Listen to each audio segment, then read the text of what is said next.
started this, it just kind of happened organically on my radio program as I ranted about the vaccine mandates and about how the science that they are using to try to justify taking away people's livelihoods and jobs if they don't take the jabs is just bogus. It's garbage. They don't have science. They're pretending to have science. But at the end of the day, they don't. They quash science that runs counter to what their narrative is. What they want is compliance. And I just uttered it in Dr. Seuss or Johnny Cochran form, depending on your age maybe. But I just said on the radio show, they don't want science, they want compliance. It stuck, people loved it, and now people are wearing these shirts everywhere. You can get one, and I would love for you to have one by ordering now, as you see on the right side of the screen, alwaysright.us. Alwaysright.us. You can choose your size. We'll get it sent out to you right away. Don't just share the truth, wear the truth. Let's make sure that we show everybody where we stand when it comes to these mandates. And now, our featured presentation. John Stover is the president of Ohio Value Voters, an organization he founded with his wife in 2007 that stands for Life and Family Values. Diane Stover serves as the program director of Protect Ohio Children Coalition to stop indoctrination in schools, and she's the co-chair of the National Protect Child Health Coalition and has been so since 2017. The organization they founded together, again, is Ohio Value Voters. I put the link in big letters here just so that you can make sure to memorize that, screenshot that, whatever. But visit their website, Ohio Value Voters, so you can learn more about the extraordinarily important work that they do. So again, as I said earlier on, we want to make sure you're active participants in this as you listen to Diane and John. Make sure you coordinate and talk with one another in the chat room and get your questions written down on the Q&As in the Q&A window when you think of them, so that when Diana and John are finished, we'll generally keep about a good 30-minute segment there to read your questions aloud to our featured presenters or to myself and to get them answered for you. So without further ado, what I would like to do now is welcome Diane and John Stover to our webinar. Mr. and Mrs. Stover, thank you so very much for being with us. We are very much looking forward to what you have to say. Bob, thank you very much for having us tonight, and as well as Dan. And, you know, we count it a privilege and honor to partner with Citizens for Free Speech. We consider your organization to be one of the forerunners in the state, and you know, any organization that's going to be for First Amendment rights is somebody that we want to partner with. And so here we go. I'm going to share my screen.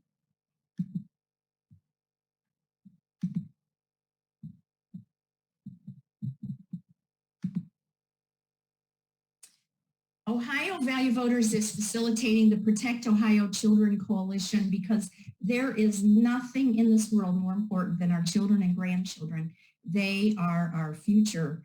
And in the first half of our webinar speaking, I'm going to talk about the, what do we mean by indoctrination and what exactly is that, and also about the Protect Ohio Children Coalition.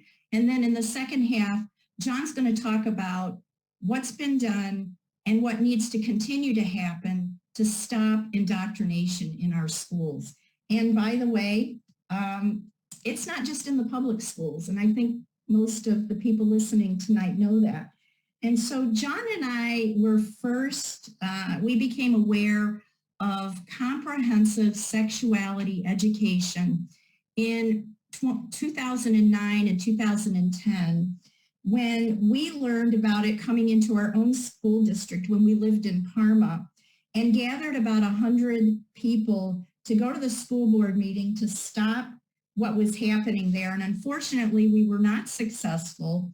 And this was at a time when President Obama was just coming into office, and he was doing a push of federal grants into the school districts, and unfortunately also in Ohio. So we were just beginning to realize the problem at the time. And then in 2017, I was invited to the National Protect Child Health Coalition, and also have been serving as a co-chair of that organization that members represent almost every state in the country who are analyzing the curriculum and also working towards fighting for good legislation across the country. So long before the focus on critical race theory and people were awakened to the fact that this was happening in our schools, we were heavily involved fighting comprehensive sex education. So what I want to do very quickly now is to show you our website.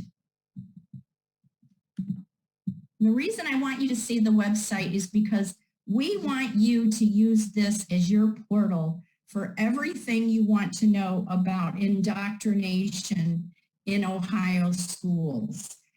Our focus is Ohio, and there's 4 years worth of work in this website of evidence that we have collected either through anonymous tips, research that has been done by our team, or by open records requests that we've done through the public records request process in FOIA.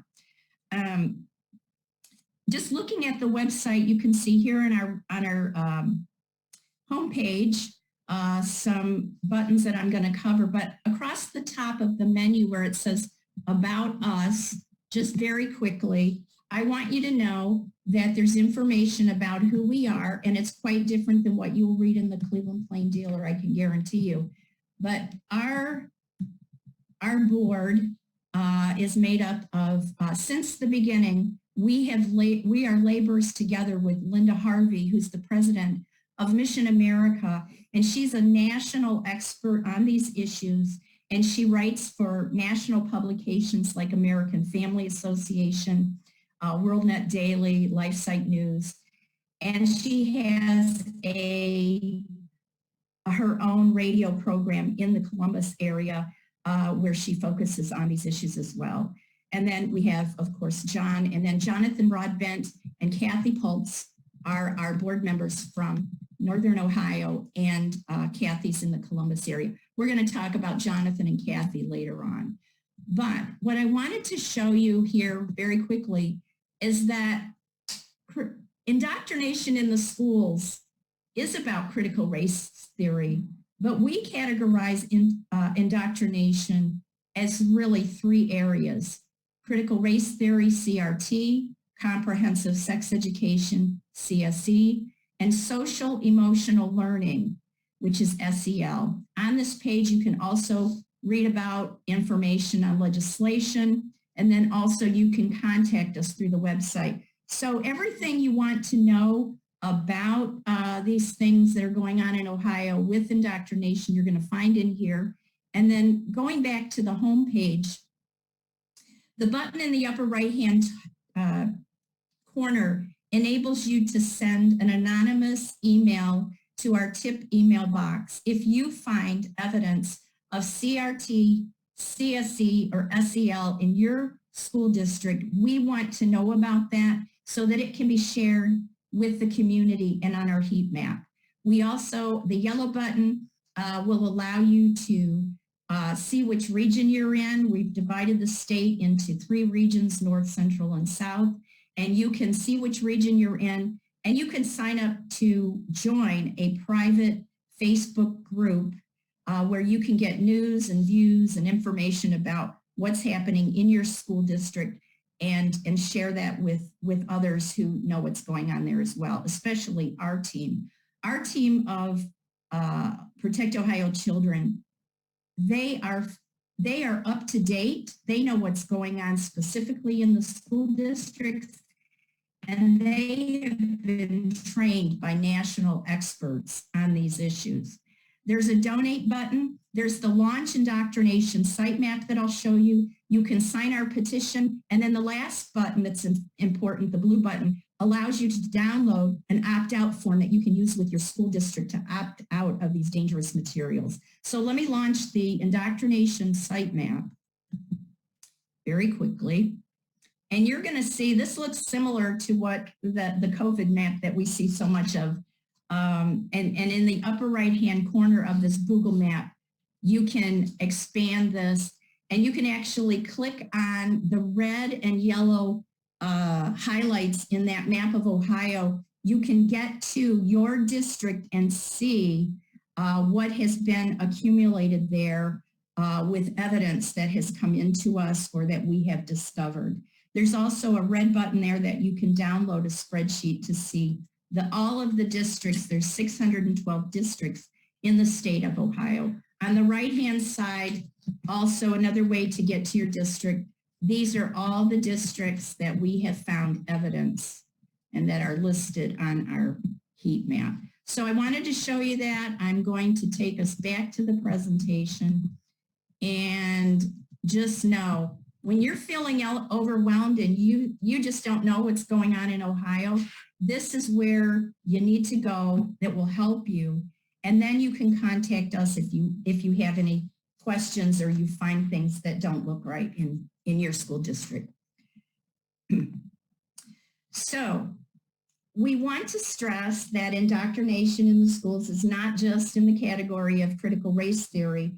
And due to the lack of time, we're not going to get a lot into about critical race theory. So much has been said and written about this subject this year that we're going to just go with what's on the screen. And this is from heritage.org, which says, critical race theory promotes a belief that America is a fundamentally racist country and that all of our institutions are designed to maintain white supremacy. We know this. We've heard so much about it this year. And those divisive terms that put children in the classroom, starting as early as kindergarten, into the idea that you're either an oppressor or you're oppressed, which is unacceptable, dangerous, and we reject completely. John is going to cover in his portion, he's going to cover an update about the status of where things stand with legislation. But for now, we're going to move on to Comprehensive Sex Education, CSE. This is important for parents to know about what's taught in the schools. It's not your health class that you had when you were in school. What has happened is that this has turned into something that is so dangerous to children.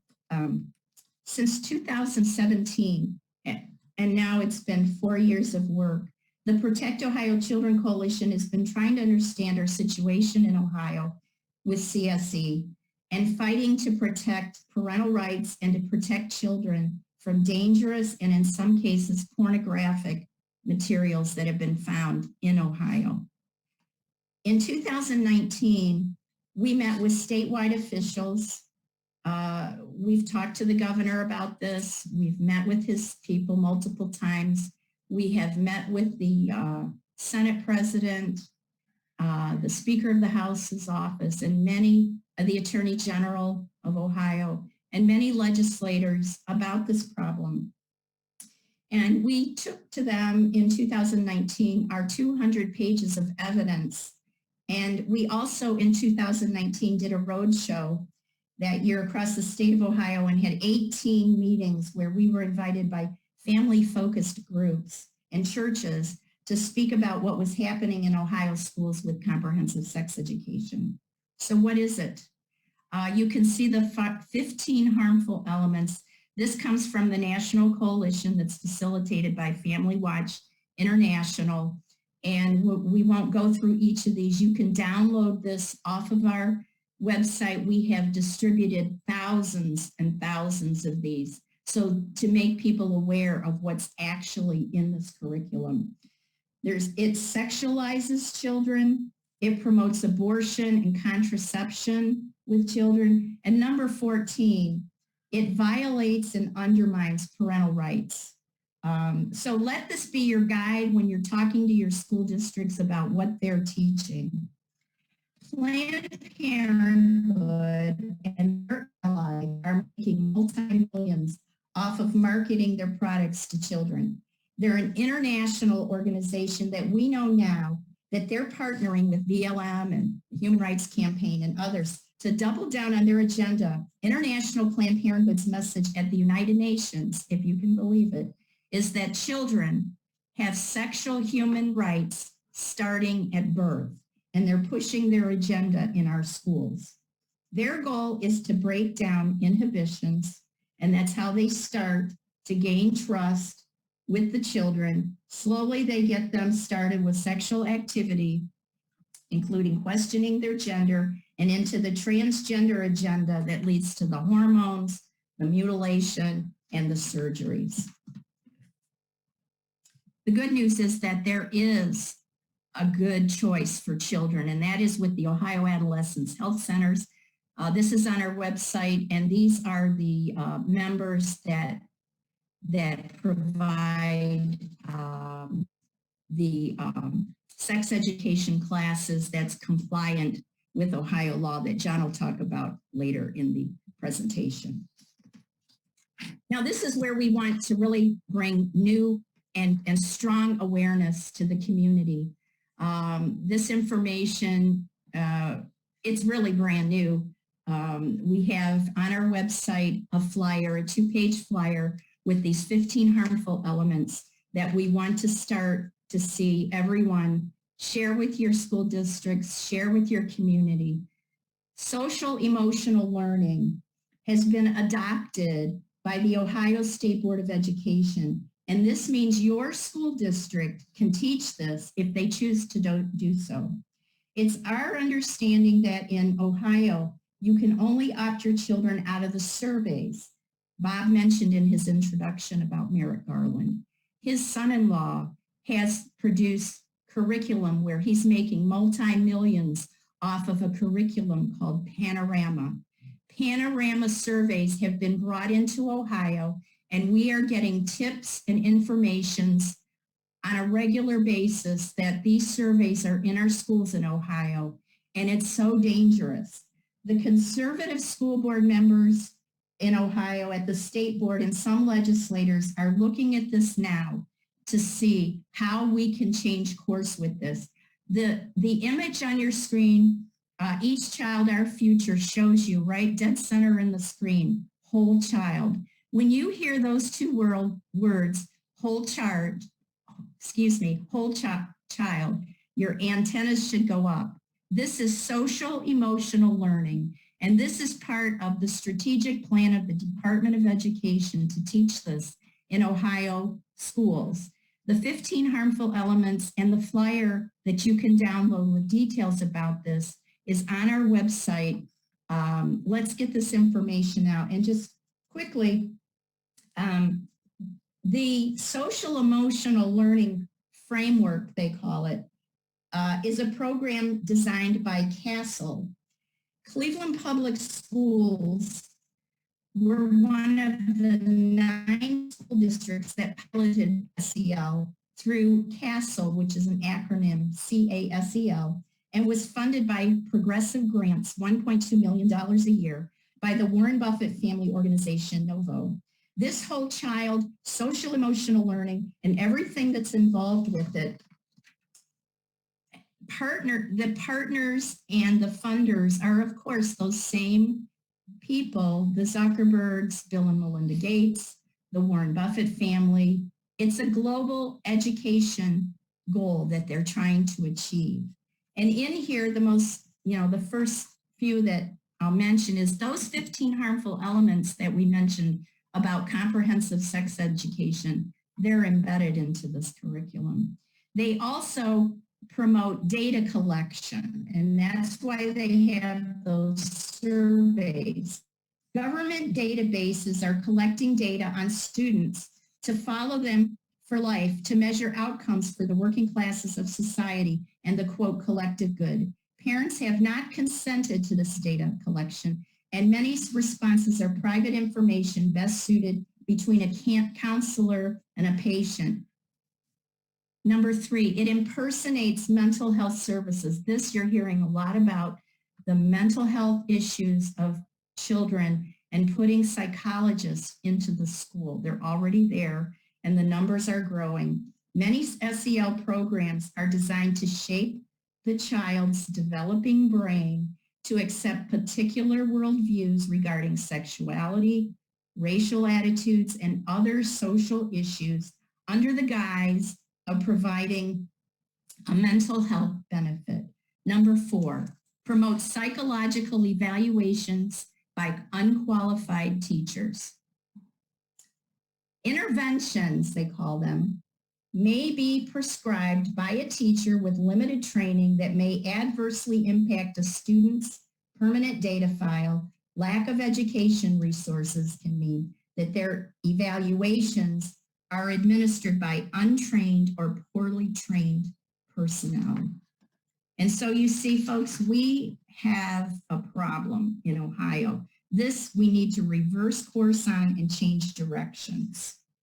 And again, you can download this information and also other more detailed reports from the National Coalition about social emotional learning. Okay, Protect Ohio Children Coalition is a movement.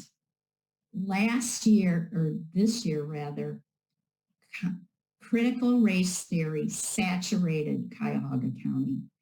It is everywhere. And thank God for Jonathan Broadbent, who's leading the efforts in the North region.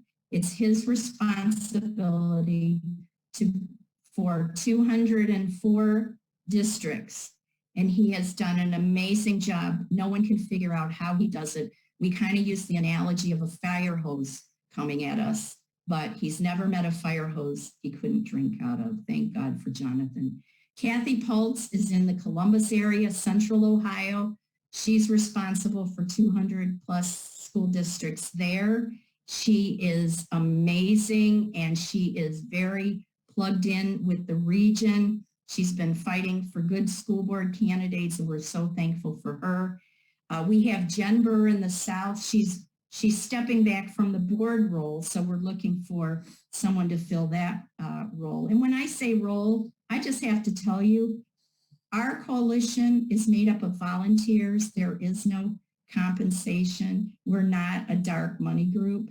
These are amazing people who are sacrificing of their time and talents to protect children. Last slide for me, and then I'll turn it over to John. We just want you to know that we have the Facebook groups. Jonathan has one that's just gone gangbusters in the North region. And then we just this week added Central and South. And we're hoping that folks will join us in there so that you can collaborate with one another. We have a YouTube channel. Wow. The Beechwood YouTube video of the Beechwood School Board has over 160,000 views. And these videos have gone viral, even national, with Dennis Prager, Ben Shapiro, the Daily Wire. It's quite amazing what has happened there. And it covers school board meetings. That's most of what's in there. You can also meet up with us in person. If it makes sense, we can speak or attend your meetings. And we have done dozens and dozens and dozens of Zoom meetings like this. And we're happy to accommodate where the need would come up. With that, I'm going to turn it over to John. All right, thank you, Diane. Well, let me just go over a few things legislatively, specifically. That's what I hope to cover here today. And just to bring you up on some of the things that we have been able to do relative to working with our legislators in Columbus. First of all, you see we have Linda Harvey. Diane mentioned her earlier, President of Mission America. She has been instrumental in providing her time and resources to deal with some of this legislation. And we'll go to the next slide. And one of the bills that I wanted to make reference to is Ohio House Bill 327. You know, we refer to this as the divisive teaching in schools or state agencies. As you see there, teaching United States inherently racist or sexist, teaching that an individual should be discriminated against based upon nationality, color, race, or sex, teaching that mediocrity or hard work are inherently racist or sexist, does not ban partial teaching about the accurate history of any racial group or the racial history of the U.S. Just to give you a little bit of information on House Bill 327, this bill was the joint sponsors is Representative Diane Grandel and Sarah Fowler Arthur. It's in the State Local Government Committee. There's been 2 hearings, and right now we have 36 names attached to that bill. In 1963, Martin Luther King basically stated in his I Have a Dream speech, he stated that his dream that one day his children would be judged by their character, not the color of their skin. Today, what we see is CRT teaches that one must be judged by the color of their skin. Equity versus equality. You know, a lot of people don't know the difference. Let me just explain it briefly. The difference basically with equality, we're all created equal by God to obtain greatness in business, sports, etc. CRT and equity teaches that we all are entitled to the same outcome. You know, in high school, I was a 6-foot, slow white guy playing basketball against those of color that were on my team, which were taller and better basketball players. You know, if we were to apply equity, they would have been required, those players, to be brought down to my level. Of course, someone even making reference to something so foolish should be, you know, laughed off the basketball court. House Bill 327 requires all history to be taught.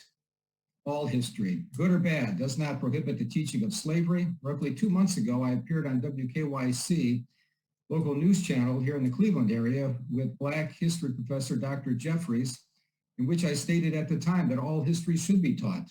The moderator asked the question, does racism exist today? And my answer was yes. It has throughout the history of man and exists today. We don't have to look that far into our history here in this country to see that. When we look at Irish, the American Indians in 1830, the Trail of Tears, the Japanese during World War II, and the detainment on the West Coast. You know, one of the things that's never, ever taught, that's never been brought up when it comes to critical race theory, and I would challenge anyone on the other side who embraces critical race theory or the elements being taught, the divisiveness in our schools, to show me one school district that's ever taught the comments of an individual by the name of Louis Farrakhan. You know, in 2018, he compared Jews to termites. He stated this also in 1994. He said, murder and lying comes easy for white people. In 2000, another comment of Louis Farrakhan, white people are potential humans. They haven't evolved yet. This is something that you never see take place in any of our districts. Go to the next slide. Ohio State Board of Education Equity Resolution. This is Resolution 20. And basically what happened here last year, we have in our state board, we have 19 members, 11 are elected, 8 are appointed. And unfortunately, the majority, if not all of the appointments by the governor voted for this resolution. Okay, basically, they ended up shutting down public comment. They stated that equity is #1 standard in Ohio's strategic plan, and they decried white supremacy. They said that, you know, if you don't realize it, you know, you have a problem with white privilege. And some of the other things that we ended up seeing is that they wanted to call for a top-to-bottom review of Ohio testing in the schools. This was rescinded in October of this year. Passed instead was a resolution led by a number of our fantastic school board members, and a few of the appointments that were made. It said, board condemns any standard that seeks to divide or ascribe circumstances or qualities such as collective guilt, moral deficiency, or racial bias to a whole race or group of people. You know, one of the things that I would say regarding the what we were able to do here, you know, we basically were in support of this resolution being rescinded, and the board ultimately did the right thing. Go to the next slide. Ohio Bill, House Bill 240, Parents' Right to Know Act. This was a very, very important bill. Basically, you can see the two joint sponsors, Representative Reggie Stolfus and Representative Sarah Fowler Arthur. This was signed into law June 30th, 2021 through the Ohio budget. Interesting story I'll get to here shortly. Updates the Venereal Disease Education Law of 1999, which is Ohio Revised Code 3313.6011. Requires Ohio Public Schools to provide sexual risk avoidance, SRA education as a standard which is what was passed back in 1999 by the General Assembly and signed by the governor, anything other than SRA, sexual risk avoidance, would require opt-in by parents or guardians. Just a little bit of history on this bill. This was last year that Linda Harvey of Mission America and I, we worked with former Representative Ron Hood to draft a bill that would amend 3313.6011, the sexual risk avoidance law in the state of Ohio. Another important section of this law that I wanted to bring forward, that all parents, grandparents, and legal guardians should know that there is a specific section of this 3313.60, section G, that gives parents or legal guardians the right to go into a school district, going specifically to the board and requesting all material, and it must be provided immediately per the language of the revised code. We have that out there on our website. Very brief story on what transpired in the city of Rocky River. I had someone contact me, and basically they said, the school district is telling me it's going to take 6 to 7 weeks to get this material. I said, well, here's what you need to do. Print the material, print off the Ohio Revised Code 3313.60, section G, take a copy of that in with you, meet with the school board president, let them know they're in violation of the law, that they're not providing this to you immediately, and then let them know that if necessary, you will contact your attorney and file suit against the school district. Lo and behold, within, I think it was 2 to 3 days, she had the information that she needed. Rather interesting how this was passed. This Ohio House Bill 240 ended up being passed as part of the budget. Now, if 95% of the bill that we wanted to see in this opt-in was included in the budget when it was passed, but what this ended up doing and what happened was that this was a real slick way for both the Republicans, and I would say the Republicans that are in control of the House and Senate and the governor's office, working behind the scenes so that nobody would have to sign this bill as the governor would have to if it was put on his desk, and then our legislators would not have to vote upon this standalone bill. So basically, this is what transpired. It was a behind the closed door sausage making type thing that we learned about. Also, an important element of this bill is that opt-in. 2 years ago, Diane and I and Linda Harvey, we had the opportunity of meeting with 2 state senators. One was a Democrat, one was a Republican. The Democrats said, well, parents have to opt out. And I looked at him and I said, Senator, with all due respect, how does a parent or legal guardian opt out of something they have no knowledge of? And he had no answer. He sat there dumbfounded. It was like deer in the headlights. And I basically stated to him that what we needed was an opt-in, which he was entirely opposed to. But we have it, and we're glad to know that what we have seen here take place here recently is that the school boards are being informed by the Ohio School Board Association, a state organization, regarding this matter. Okay, Ohio House Bill 240, we just basically went over a lot of this. You can take a look at this screen. Not going to read it all, but basically this tells you the requirements as it relates to House Bill 240, Parents' Right to Know Act. And this is posted on our website. You can actually take a look at this as well. It's going to require the Board of Education, bullet point 3, to conduct an annual audit. It's going to have to be posted on the State Board of Education website. Those school districts that are not in compliance, if they're not in compliance, then they are going to be reported upon. And there's other provisions of the bill that we really don't have time to get into, but it was a major accomplishment whereby we were able to see that this was passed. House Bill 61, Save Women's Sports Act. This is a important bill that currently is still sitting in committee. It's unfortunate that it is, but this was also introduced by Representative Reggie Stolfus. By the way, Reggie is he's a good man. He's a Christian man, somebody that's interested in doing the right thing on behalf of Ohioans, as well as Representative Jenna Powell. But I've worked extensively with Representative Stolfus on a number of pieces of legislation, and his name is also as a joint sponsor on Save Women's Sports Act.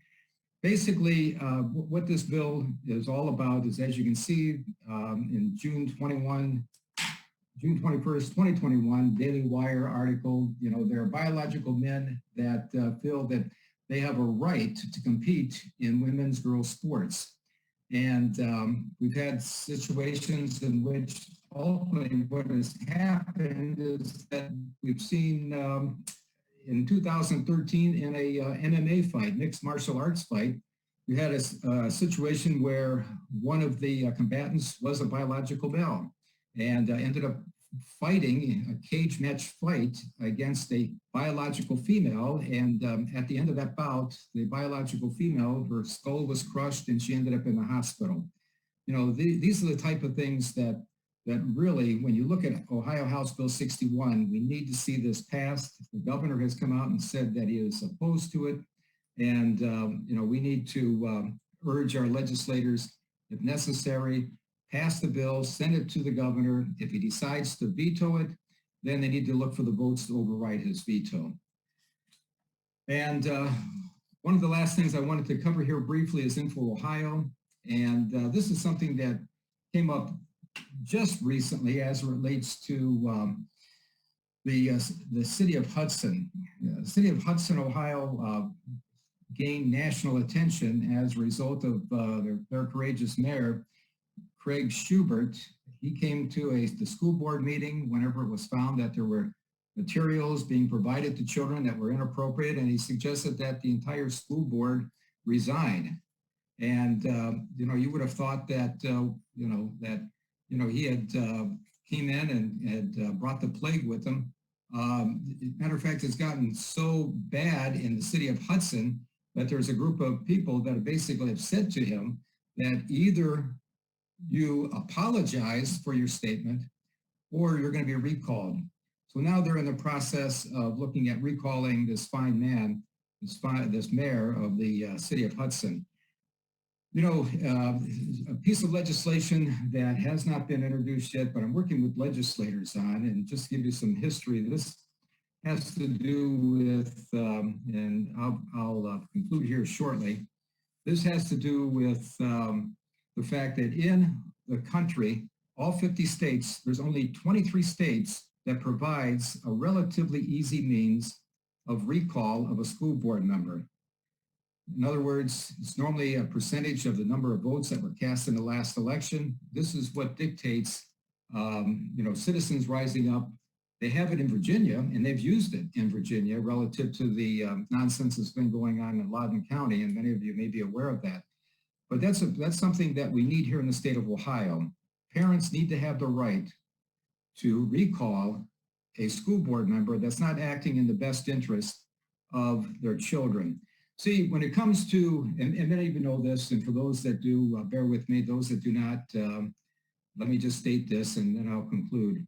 The fact is that the only means by which parents have to address a rogue superintendent, a rogue administration that wants to bring in comprehensive sex education, that wants to bring in CRT, social emotional learning, and pornographic material that we have here coming from Info Ohio in what we found is to deal with the school board. And the school board must move forward and do what is necessary to see to it that that superintendent is acting appropriately, either by dismissing the superintendent. People of a district do not have the right to recall a superintendent, but they do have a right to, they should have the right to recall a school board member. And with that, I know we covered a lot of material, but we certainly want to thank you very much for your time.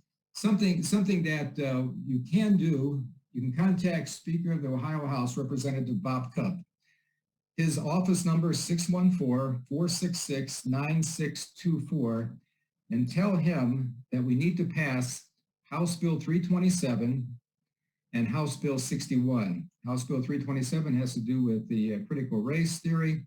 That's that bill, and House Bill 61 is the Save Women's Sports Act. And with that, once again, thank you. And I want to thank Bob and Dan for allowing us to join you today. All right, great stuff. let me see if I'm back on. I thought my video started up again. Just there it is. Okay. Terrific presentation. So much information. Honestly, I feel almost overwhelmed by it, which is why I'm very glad that we have this this question and answer period now. I hope that all of our attendees got as much out of the presentation from John and Diane in two different groups, two different sets of organizations with sets of missions and goals, but obviously all tied very closely together, and that is to protect children. And one of the ways that we do that as true defenders of our First Amendment rights, defenders of our Constitution, and so on and so forth, is to make sure that our children are being educated, not indoctrinated, with all of those different things that you just saw. Some of them are very, very dangerous, more so than others, but almost all of them violate the rights of kids to be educated without it being, their education being politicized in many ways. So I love the fact that we have a great Q&A session lined up now. We're going to take these questions. We're actually in good shape here. Diane and John, you guys finished about 6 minutes early, so we have about 36 minutes if we need them to go back and look at some of the more important things that you just brought up and to answer all of these questions for our attendees. If you have a question for John and Diane when we are answering other questions, keep them coming. The Q&A isn't over. You can go ahead and add them. Perhaps somebody else's question will prompt one of your own. So we've got plenty of time here to do that. So John, Diane, you guys ready to go? Yeah. Okay, let's do this. The first question comes from Patty, who said, but SEL, social emotional learning, is mandated by the state. How do we fight the state? Are any SEL programs legitimate? Diane, you want to field that? Yeah, so I believe, and our state board members could speak to this better than I, but I believe the way that it has been adopted is that school districts they're not required to have social emotional learning. They bring it in. It's their choice as a district. So people should go to your school districts and say, we don't want this. And we have districts on our heat map right now that we know where it is. Some of it is using those surveys. When you hear that your children are getting these questions and these surveys and you hear whole child, red flags should go off and you should go right down to the school board and let them know you don't want this. You don't want them collecting data on your children. To dovetail off of that, Diane, so SEL isn't mandated by the state, but it nearly was. Were elements of SEL part of Resolution 20? John, you talked about Resolution 20. That was more CRT based, I think, but social emotional learning, was that part of it? Was that part of Resolution 20 as well?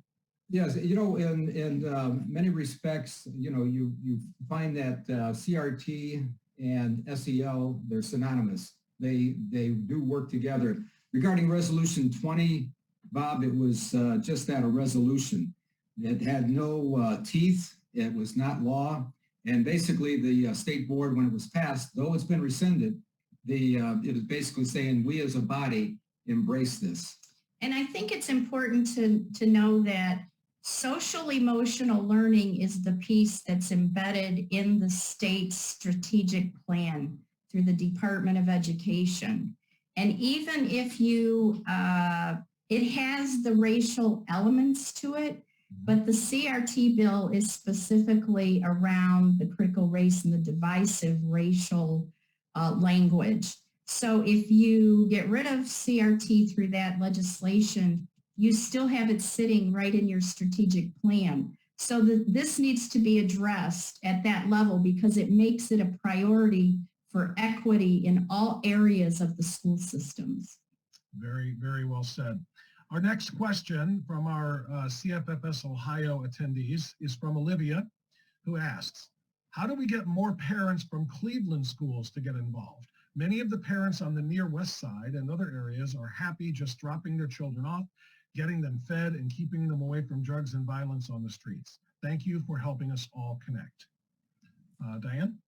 I think that our team, Protect Ohio Children, would say that the best way to get awareness or to get involvement is to shed the light, show the truth, let them see what's happening. That's why we're so big about the transparency of the evidence that we find. we have to tell people what's in their schools. They really don't know. They're just doing what they trust a school system that's failing them, but we need to show them the truth, shed the light, and get the information out there in the community. And you might start small, take a group to the school board. It will grow when the community becomes aware. You know, Bob, I would also add that with the passage of House Bill 240 that was passed in the budget here in June, the fact is that now all school districts, including the Cleveland districts, they are required when it comes to comprehensive sex education, that if they want to teach something outside of abstinence, which is the law in the state of Ohio, they must have the parent opt in. So a little different. And then also, you just don't send in a opt-in document and say, please sign. They have to provide the material. What is the material? And it has to go to the parents. So this, we felt, was extremely important. If parents know what their children are being taught, they're going to have the ability to not sign anything that's going to opt their child into this type of material. And it's very important for parents to go to the teachers and the principals and ask the question, what are you teaching my children? Which they have a right to do. What's the name of the curriculum you're using for sex ed and these other things that are being taught that the children are coming home, you know, surveys, questions. I want to see it. And they are required in Ohio, thank God, to tell you the curriculum, show it to you if you request. Just ask questions, get involved, and know what's happening. I want to follow up just a little bit on this, though, because I think the very specific problem that the questioner, who was it? It was Olivia, meant was, while all of the things you both just described are what active parents would do. I want to go, I want to find out what's being taught, et cetera, et cetera. The difficulty in some schools, particularly in urban settings, and we all know statistically speaking, there are a lot of single parent households there, and they consider it a win just that my kid's in the building. He's not on the streets, he's not causing trouble, he's not dealing drugs or doing drugs or whatever. I got him in. What happens in there, I can't fight, because what am I going to do? Pull him out and try to homeschool him? I can't. I've got to work. If I got him in the building, I've done all I can right now. That's probably a larger problem in a lot of these districts than people realize when we're talking about trying to change curricula, trying to change, pass legislation to make sure that these certain things can't be done in schools. There's an element of parents that are like, I'm doing everything I can just to get them in the building. I would say that it's important to make sure that if that's your last choice is to keep them in the school and not pull them out, make sure that you get the opt-out form, have a meeting with the teacher, and it's very detailed as to what you don't want. Let the teacher know, I am putting you on record right now, and I want you to put this in my child's folder, their record. We do not want this taught to our children, and then they've been put on notice. That's a great answer. And that's exactly what I'm looking for, is real practical answers, because there are some who just cannot afford to take their kids out of school. They can't put them in a private school. We all know about school choice and the issues that that arise with trying to have money follow the child rather than to the school. So that's a great answer. Bob, I'm sorry, just to add, these are the children that you're making reference to that are that have the greatest vulnerability to the indoctrination. And we see that, we know that because, as you just stated, these parents don't have the economic means to pull their child out of the school. Right, exactly right. And too many times, again, they're single parent households, so they don't have the counterbalance. What did you learn in school today, son or daughter? And let me tell you what's wrong with that. Let me give you the other side of that perhaps they're not giving you, and that's so important. Marcia Mason says, I live in the Wadsworth School District and have been becoming more involved, as my screen refreshes, excuse me, becoming more involved in our district's activities over the past year to keep an eye out for CRT or any other worrisome activities. I will be attending a meeting next week of the Academic Council, and the purpose of the meeting, as stated by the district, is to review the current SEL practices and ways to enhance them. What advice do you have for me? What should I be looking out for? Diane? John? Wow, what a great opportunity for you. We'd love to hear how that goes. I think if you go to our website and download what we just talked about on social, I think you said social emotional learning, Bob. Yes, correct. Then take a look at that. There's also a very detailed report from the National Coalition that gives you footnotes and links to the information as it's referenced. Get yourself fully educated and ask them the questions you're concerned about. And it'd be great to know what they have to say about it. Agreed. John, anything to add on that one? Bob, the $64,000 question that is actually riveting throughout the entire country is that who has the right to educate our children and provide oversight? And if you're Terry McAuliffe running for governor in the state of Virginia, it's the teachers. The parents have no rights. Give us your children, we will educate them. And, as far as I'm concerned, this was the number one issue as to the sweep by the Republicans. Parents, whether they're Republican, Democrat, Independent, it makes no difference what political persuasion you might be. The fact is that parents have all have concern for their children, and they want to make sure that they're receiving not an indoctrination education, but an education that basically is covering the ability to write, read, and think. And that's really what parents want to see. Isn't it a shame, John and Diane, that, 50 years ago, maybe even 40, 30, 20, maybe even 10 years ago, I don't know, parents just had to have a parent-teacher conference twice a year, maybe once in the beginning of the school year, once maybe toward the second semester at some point. And that was all the involvement they needed, because they could trust that their children were just turned to, like Terry McAuliffe said, just let the teachers teach them and get out of the way. Because then they did.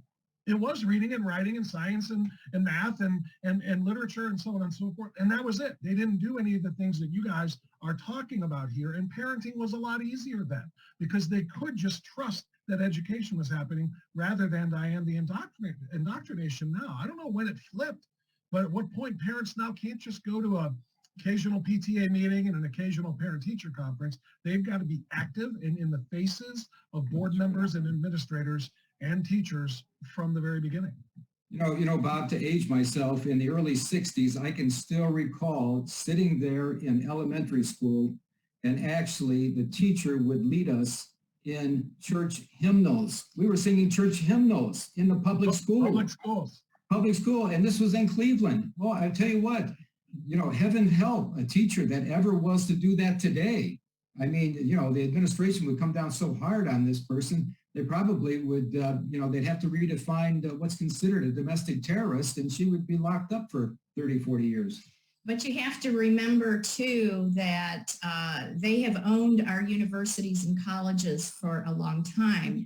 Right. And I don't remember the exact wording from Barack Obama, but he said that we need to move these agendas, this radical Marxism, into the K through 12. And they have done an amazing job at doing that. They do it through federal grants, and then counties and health departments. They're all on the same page. And now conservatives are just catching up. And we have to be on the same page to say, no, you're not doing this to our kids.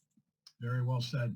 I'm going to have to stop expanding the conversations here. We've got some 25 questions sitting here and about 23 minutes.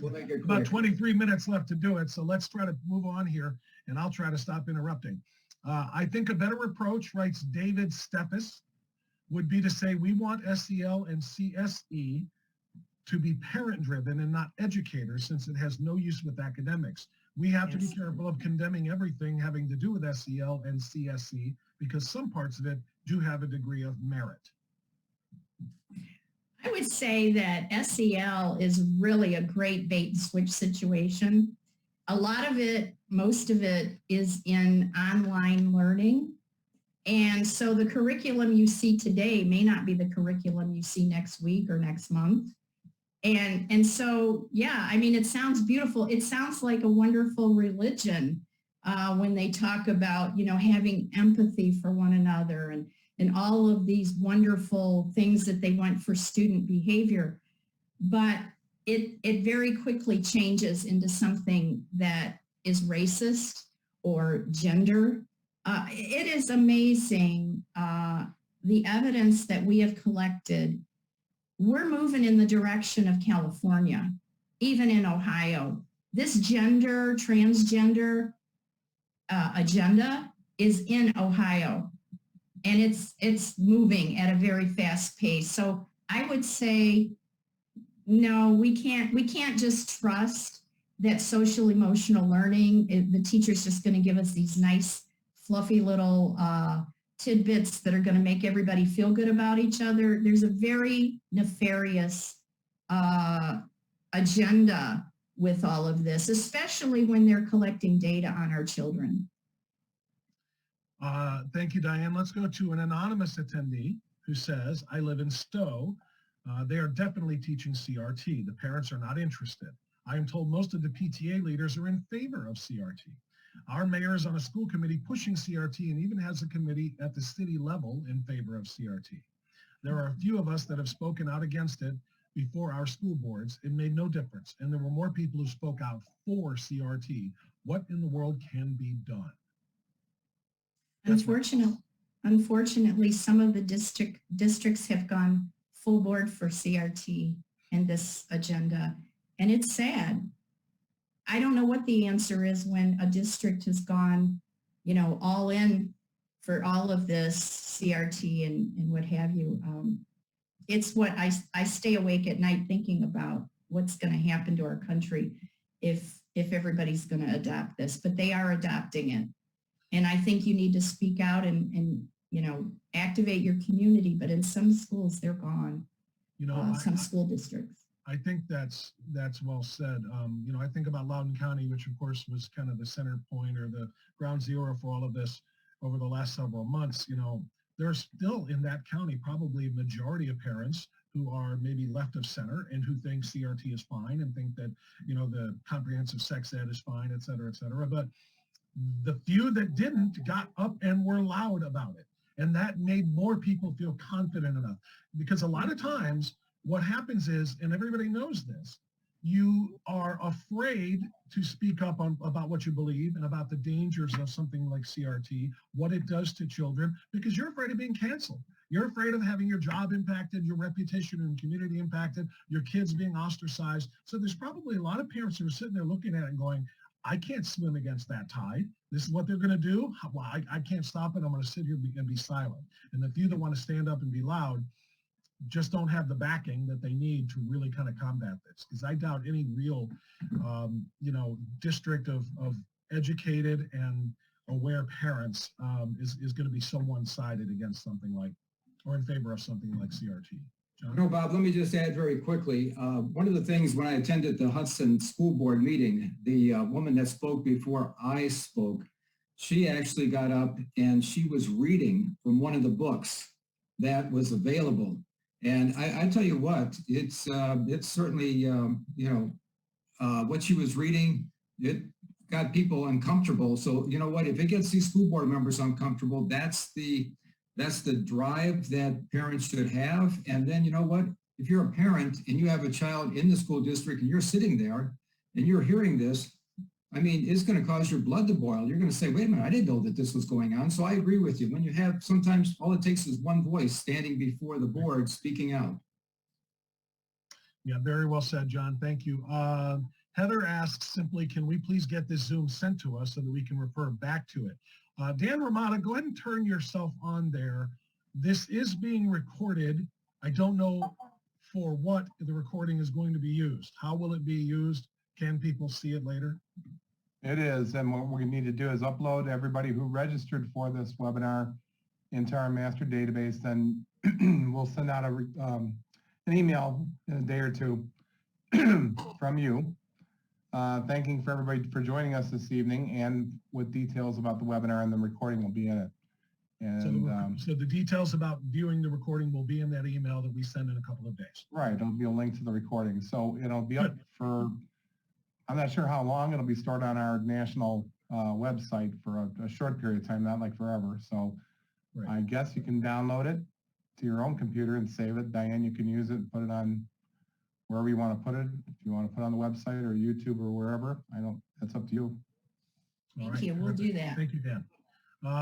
Thank you for that question too, Heather, because you're right. There's a lot of stuff. As I said, John and Diane are just a wealth of information, and they gave us so much knowledge and so much on screen. It's kind of hard to just say, I've got that memorized. You know, you want to see this stuff again, and I get that.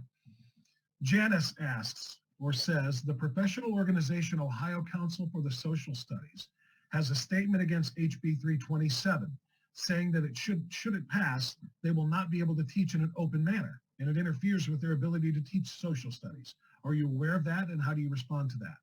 John? Yes, you know, I would suggest that those that are with us, they go to the Ohio House website, go to legislation, and you can bring up House Bill 327. Matter of fact, it does nothing of the sort. It promotes the teaching of any and all what many would consider to be, you know, history that is not favorable to children learning relative to race, relative to slavery, etc. What it does in fact do is to see to it that we don't teach divisive matters. So, you know, when I went to testify just recently before the committee, Bob, I was one of a handful of people that testified in support of the bill. And there was educators coming out of every rock, crawling out from underneath rocks and coming out of the bushes. And I mean, there were about 80 to 85 there. So it doesn't surprise me because, you know, they know that there's going to be restraint put upon and penalties put upon them for teaching this divisive material. Thank you, John. Going to go to Debbie DePompe, who says, I provided an opt-out letter to the North Royalton Middle School and the superintendent, Mike Lobb, who first called me to discuss and then emailed me his formal response, which was, as such, we do not and practically could not accept or enforce parental efforts to opt out of specific topic areas for students, nor do the legal authorities you cite obligate us to do so. Should you have or identify a specific learning resource that you would like us to reconsider, there is a process in Board Policy 9130.01. Otherwise, we will not be taking any further steps on your request. End quote. He told me to review the Ohio standards and then asked to come in to review the curriculum. I told him about 2 weeks. It took him about 2 weeks to gather the information, and I am going there tomorrow to review. So Diane, you were talking about opt-out letters. This is one district that says, nope, not doing it. Well, when it comes to social emotional learning, what we're hearing is because the Department of Education has adopted this in the strategic plan, you can only opt out of the surveys. That's that data collection that we're warning about. And so I think that's true on social emotional learning. On comprehensive sex education, it's going to be a new day with what was just passed that John went over. I don't know what this will look like for critical race theory when 327 is passed, but I would just say this, keep talking to your teachers and your superintendents and principals because things are changing. And we want accountability. Make sure that if they refuse to opt your children out, tell them that you want them to sign that form and put it in their file. You've put them on record and continue to say, you do not want these, divisive or inappropriate things taught to your child. Put them on record. It's probably the best you can do. You know, we have a new school board member in North Royalton, Jeremiah Sawyer, and I would urge the individual that you just mentioned to contact Jeremiah once he takes office as a new school board member. Certainly, this is something that he can bring up with the board because this is, once again, this goes back to, Bob, what we were discussing earlier. It's that school board that's responsible for parents and making sure that parents' rights are heard when it comes to the superintendent, the principal, et cetera. Yeah, and that's the reason we went to the trouble over the course of the last several months, getting people to run, people who wanted to make sure that education returned to education, getting them to run in various districts for board seats, and they won a lot of them. And of course, we just had the election on November 2nd, so that's a big part moving forward. Use those resources now that they have been elected in certain places. Ellen says, what about positive and proactive, like getting school boards or whomever decides curriculum to use Hillsdale's 1776? I love that. I do too. You know, your local districts decide these things. I mean, why not? If you can get that in, go for it. It's up to your local districts. That's why we always hear that Ohio is a local control state for schools. And talk to them, try to get it in. I would. Bob. Go ahead, John. Yeah, Bob, real quick. Whenever David Barton was invited by one of the state board members to speak to the members, there were those that after he spoke basically said, we're going to have to bar anyone from out of state because he lives in Texas. We need to bar anyone from out of state of speaking before our board. And the fact is that many times they don't want to hear, true American history. To them, it's an inconvenient truth. And this is why, we need to see to it that we basically state to our administrators in these districts, to our school board members, look, you know what, this is the type of material you should be teaching, and parents need to be vigilant and they need to be on top of what their children are being taught. Yeah. And the education in our local districts need to reflect what the parents want, not academia necessarily. And, we should not be dictated to about everything. We should have input as taxpayers, as parents and guardians. So this is Ohio. This is not California. Let's let them know what we want and share that with them. This is a great question. We are continuing. We've got about 10 minutes, maybe 9 minutes left with Diane and John Stover, who did such a great job with their presentation tonight about indoctrination. Heather says, what do we have to do to go into our schools' libraries to see if they have any books that shouldn't be there? How do they make that happen? Well, this goes back to what was found in Hudson. Many times you don't have to go into physically go into the libraries. If you go through Info Ohio is a collaboration between the state library system and school boards throughout the state. And in the city of Hudson's case, they had a portal that actually would take students as young as, first grade, second grade, elementary school, providing them access that they knew where to go to pornographic material. And so, you have to go no further many times than just logging in to Info Ohio and taking a look at the material that they have out there, and then verify, if your school district's making it available to the children of the district. It's a great resource. That's a good way to do it. The libraries are another big problem. We have to be vigilant there to keep track of what's going on in the libraries. Yeah, most of us know very well about the drag time story hours and these kinds of things that are just wholly inappropriate for young kids. It makes no sense. It's part of advancing an agenda that a lot of people are very concerned about. Dan asks, where do we find the protocol to remove a school board member in Ohio? Is there a state guideline or is it school specific? I don't think we have that yet, right? That's what we're talking about, is trying to institute a recall process. That's exactly right. It's very difficult to remove a school board member outside of a major crime being committed. If a school board member commits a crime, of course, they're going to be recalled, they're going to lose their position. But when it comes to the situation in Loudoun County, when you had a superintendent of that district who claimed and lied about the fact that a 16-year-old girl was raped by a cross-dressing boy who went into the restroom, this is where, if that same situation was to happen in Ohio, parents need to have the right to recall that individual. And this is what I made reference to earlier. And hopefully we'll get this legislation introduced here soon. Yeah, that would be enormously important. I think they might think twice again if they knew there was a way that they could be removed.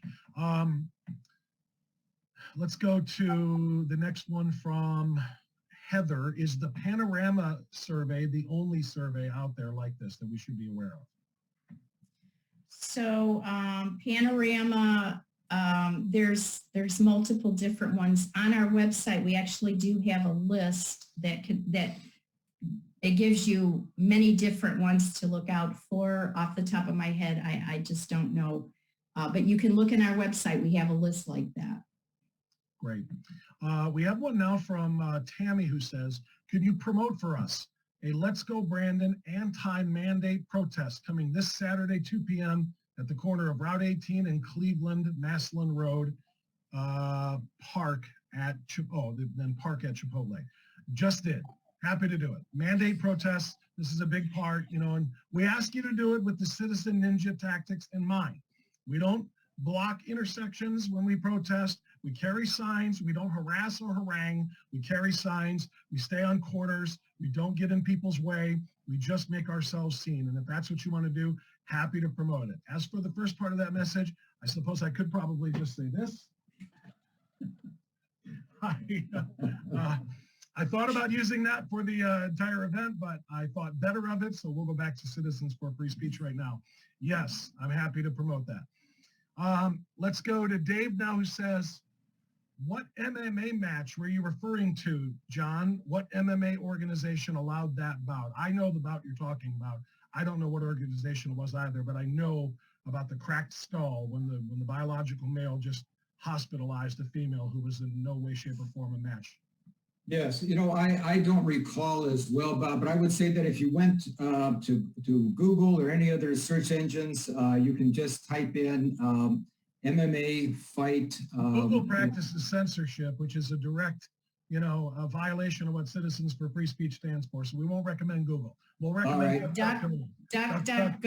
DuckDuckGo. That. I mean, you'll find. Believe it or not, I found it in Google. They had it there, but I understand what you're saying. DuckDuckGo. Yeah. Go to DuckDuckGo, and you probably get 2 or 3 stories versus the one that they had in the other search engine. But no, it's there, and you can see the story for everything that transpired. I mean, it was just unbelievable that they would even allow such a match in 2013. No question about it. And there are more of them coming, by the way. More and more of these, like the weightlifter, the male that competed in the Olympics as a female weightlifter, the more and more of these things that are happening.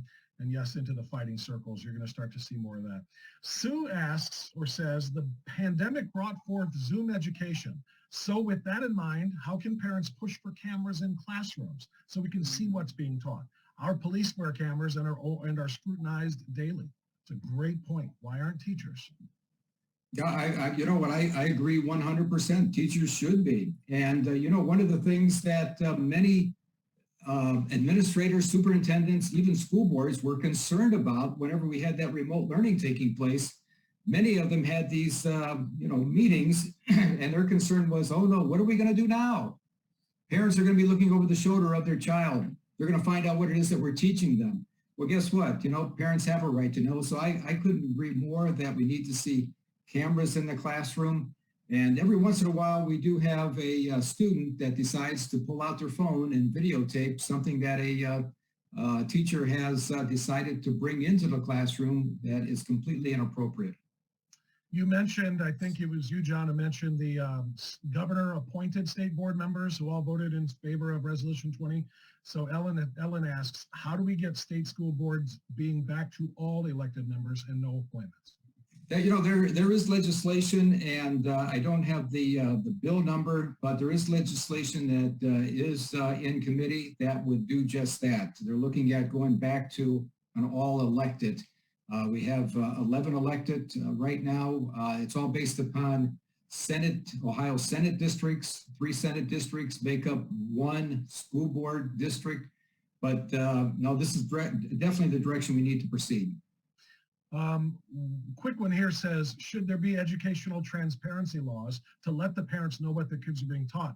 There are. You talked about it in Ohio Revised Code. What was the number? 3313? Yes, Bob. That's 3313.60 Section G. 3313.60 Section G. Parents, legal guardians have a right to know everything. I mean, videos, everything that their child is being exposed to. All right. There's still, a dozen more questions, and I can't get them all. I'm just going to have to pick one more, I think, here. And I'm going to almost do it at random because I can't pre-screen these as they just kind of fill my my chat window here, and they just rotate through. Ohio Council for the Social Studies made a very strong statement, anti-Ohio value voters. I would like to hear a counter to them. Okay, that's a good one to wrap on. Let's go ahead and wrap it up, and I'll let you guys respond. Okay, well, let me just say. Wait a minute. Okay, I'll start. Now, see, being the president, I can tell Diane I need to weigh in. You know, our organization, Bob, has been referred to as, we have 6 board members, Diane and myself and 4 other board members. You know, the left, they refer to us as 6 angry people working out of a basement, you know? And we are targeted as a hate group by those on the left. That could be anything further from the truth. You know, it's all part of the propaganda that they have launched against our organization because we're bringing many of these things to light. So I'm not surprised that Protect Ohio Children, Ohio Value Voters, is being disparaged among some of these individuals. It's to be expected because of what we're doing, and we're out there on the forefront of this battle, and we know that. They wouldn't criticize you if you weren't so effective. You're working with legislators, you're working with school board members, you're working with the state school board, and you're getting things done. That's why they're afraid of you. That's why they hate you. That's why they're going to attack you. I'll give you the last word, Diane Stover. I would just say we need help. We have amazing volunteers. It's all volunteers.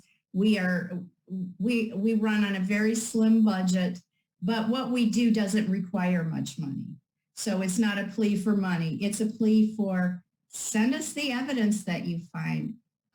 If you want to actually get in the weeds and help us update our website or monitor databases or get into Facebook and all these things that we're doing, we sure could use your help. And we would love that. So help. And I'm sure people will. A wonderful presentation. Diane Stover and John Stover, Ohio Value Voters, Protect Ohio Children. Thank you both for what you do. And we certainly appreciate it. And we will be checking back in with you on these very important issues. Thank you both. Thank you, Bob. Bob. Can I add Bob, can I have one final thought? Yeah, I've got one final slide to show. Dan, you want to go before it or after it? I'll go before because we want before people check out. Okay. I've been monitoring the chat window most of the evening. There's a number of people who won school board seats on it that were watching tonight. And we also have close to 24 questions that went unanswered. So my suggestion would be for those people, Diane, to email you, right? Or your email is at the website? Go to the website and the contact section, and you can click on that and you can send it over. We'd love to answer those questions. Yeah, they're all great website? questions. Which website? Both? OVV and Protect Ohio Children? I would say Protect Ohio Children, the contact tab, Okay, send it over there. great. Dan, go ahead. No, that's all I was going to say, that, you know, it'd be a shame for those questions to go unanswered. So.